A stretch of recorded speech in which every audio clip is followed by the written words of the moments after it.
Ration door delivery జరుగుతుందా మీకు? జరుగుతుంది. నువ్వు ఫర్ ఎగ్జాంపుల్ నేనే ఉన్నాను, నేను ఇప్పుడు ఆఫీస్కి వెళ్ళాలి, 1వ తారీఖు నుంచి 5వ తారీఖు దాకా వస్తారు.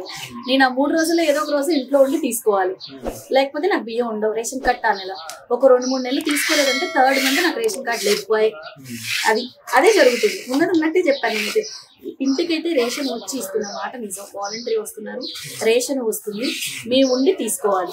ఒక 2 months 3 months రేషన్ తీసుకోలేదా 4th month or 5th month or 3rd month మా అదృష్టాన్ని బట్టి రేషన్ కార్డు ఉండదు. అది జరుగుతుంది. ఇది బాగానే చేస్తున్నారు కానీ దీంట్లో కొన్ని సర్దుబాట్లు చేయాలి. దీంట్లో అయితే కొన్ని రేషన్ బియ్యం ఇస్తున్నారా, డబ్బులు ఇస్తున్నారా? డబ్బులు తీసుకునే వాళ్ళు కూడా ఉన్నారు. డబ్బులు తీసుకునే డీలర్స్ వస్తారు కదా, వాళ్ళు మాకు బియ్యం వద్దు అంటే పాపం కేజీ 10 రూపాయలు కొనుక్కుంటున్నారు వాళ్ళు కూడా. ఈయనైతే 2 రూపాయలు కొనుక్కుంటున్నారు పాపం వాళ్ళైతే 2 రూపాయలకి ఇస్తారు, వీళ్ళైతే 10 రూపాయలు. బయట దోశలు వాళ్ళకి ఇచ్చుకోవాలి కదా వాళ్ళు కూడా, వాళ్ళకి 1 రూపాయి మిగలాలి కదా.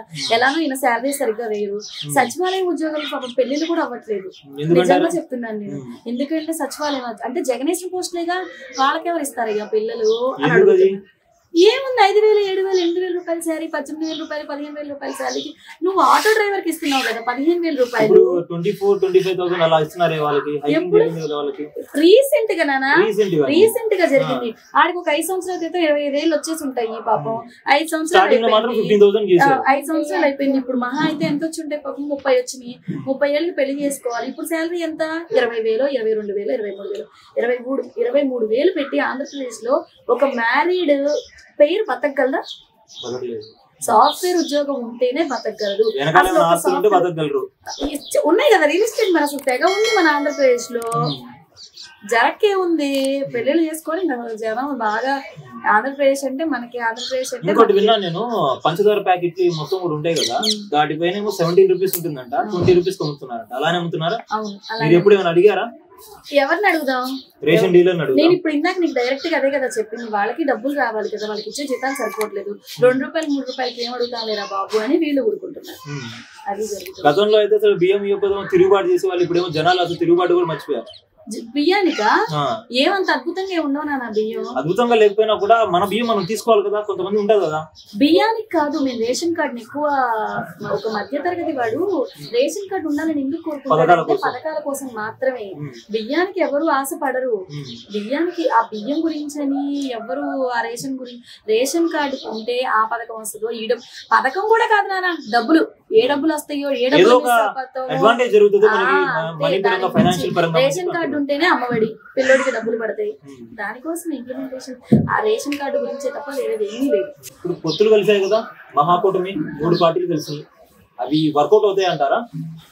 99% వర్కౌట్ అవుతాయి అని అనుకుంటున్నాను నేను. ఎందుకు వర్కౌట్ అవుతాయి అనుకుంటున్నానంటే, ఒక అనుభవం ఉన్న ఒక పొలిటీషియన్ చంద్రబాబు నాయుడు గారు ఏమీ ఆశించకుండా జనానికి ఏమైనా చేద్దాం అన్న చిన్న థాట్ తో వచ్చిన పవన్ కళ్యాణ్ గారు. And mean while that Modi గారి ప్రభుత్వం మన ఆంధ్రప్రదేశ్ లో అంత లేకపోయినప్పటికీ హిందూస్ ఓట్ బ్యాంక్ కొంచెం ఎక్కువగా ఉంటుంది కాబట్టి ఇప్పుడు రామ్ మందిర్ ఫ్యాక్టరీ ఉంది కాబట్టి కొంచెం వర్కౌట్ అవుతుంది అని అయితే నేను అనుకుంటున్నాను. అండ్ వైఎస్ఆర్సీపీ పార్టీ యొక్క డ్రాబ్యాక్స్ ఎక్కువ ఉండడం వల్ల వీళ్ళకి కొంచెం ప్లస్ ఉంటుంది అని. డ్రాబ్యాక్స్ ఇన్ ద సెన్స్ అంటే పథకాలు అలా మేనిఫెస్టో చెప్పిన కొన్ని హామీలు నెరవేర్చకపోవడం. అవును, అంతే కదా. కొన్ని కారణాల చాలా వరకు ఇంప్లిమెంటేషన్ లేదు, చాలా వరకు లేదు.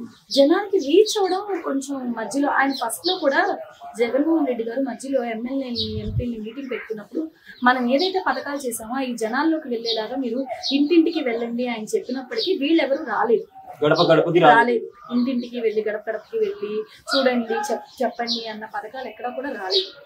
ఇంకో విషయం, వాలంటీర్లు అని అందరం మనం టార్గెట్ చేస్తున్నాం. కానీ ఈ కోడ్ లో వెళ్ళి వాలంటీర్లు ఎవరైనా ఇంటర్వ్యూ చేయండి, వాళ్ళు మనస్ఫూర్తిగా చెప్తారు మేము ఎవరం కూడా కావాలని ఉద్యోగం చేయట్లేదు.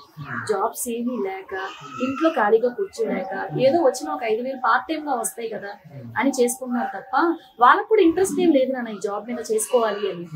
ఖాళీగా ఉండక చేసుకుంటారు పార్ట్ టైమ్ గా. ఒక 5,000 7,000 వస్తే చేస్తాం కదా అని.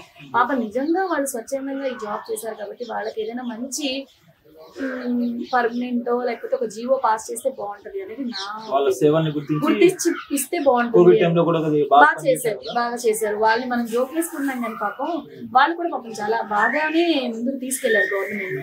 వాళ్ళ వల్లే ఒక 30% అయినా సరే గవర్నమెంట్ అందరి నూనెలో నానింది. ఇంటికి వచ్చి పెన్షన్ ఇవ్వడం, ఇంటికి వచ్చి బియ్యం వచ్చింది, రేషన్ వచ్చింది అని చెప్పడం, ఏదైనా పథకాలు ఉన్నప్పుడు సెంట్రల్ వైజ్ కూడా మనకి ఏదైనా స్కీమ్స్ వచ్చినప్పుడు వీళ్ళు వచ్చి మీరు హస్బెండ్ లేకపోతే మీరు స్కీమ్ పెట్టుకోండి మీకు ఇది వస్తుంది అని చెప్పడం వాళ్ళు కొంచెం చేశారు. పాపం వాళ్ళకి అన్యాయం చేయడం అనేది నిజంగా మనసు. అంగన్వాడీని కానీ వాళ్ళని కానీ పాపం కొంచెం అంగన్వాడీని కూడా పాపం బాగా వర్క్ చేశారు వీళ్ళ గవర్నమెంట్, కానీ పాపం వాళ్ళకు కూడా అంత శాలరీస్ పెంచలేకపోయారు. ఇవన్నీ కూడా ఆయనకి డ్రాబ్యాక్.